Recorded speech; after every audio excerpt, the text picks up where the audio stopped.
Kärt, meie sõbrad Lihavõtte saarelt saadavad sulle tervisi. Tead, seal piirkonnas oli väga tugev maavärin. Kas nendega on kõik korras? Jah, kõik on õnneks elus ja terved. Suuri purustusi polnud, aga nad pidid evakueeruma. Mis see tähendab? Kärt, sulle tuli Adeele külla. Isa, mis tähendab evakueerumine? Tere, Kärt! Tere, Adeele! Tead, Tšiilis Lihavõtte saare lähedal oli tugev maavärin. Inimesed pidid evakueeruma. Meil koolis oli ka evakueerimine eelmine kevad. Tuletõrjealarm hakkas tööle ja me pidime õue minema. Ja õpetaja kontrollis nimekirja järgi, kas me kõik oleme ikka alles, aga see oli õnneks ainult õppus.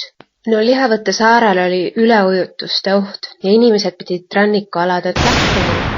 8-palline maavärin, mis seal oli ikka väga tugev. Aga 100-palline? No 100-pallist ei ole.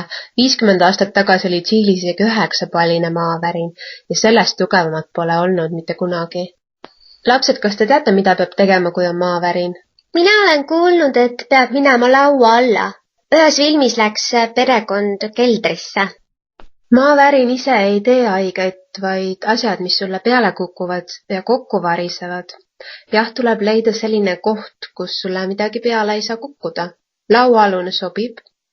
Akendest tuleb eemal hoida ja kaitsta oma pead, näiteks voodis olles padjaga või käega. Voodi kõrval ei tohi olla rasket peeglit või pildiraami. Õues tuleb hoida eemale puudest, majadest, elektripostidest.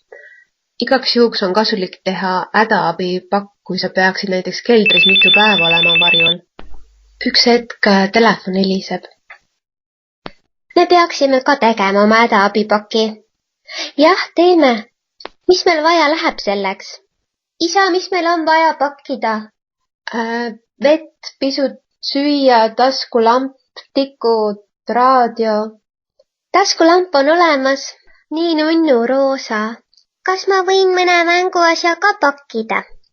Ei, Sofia. Nii, võtame natuke vett. Šokolaadi? Šokolaadi? Ma ei tea.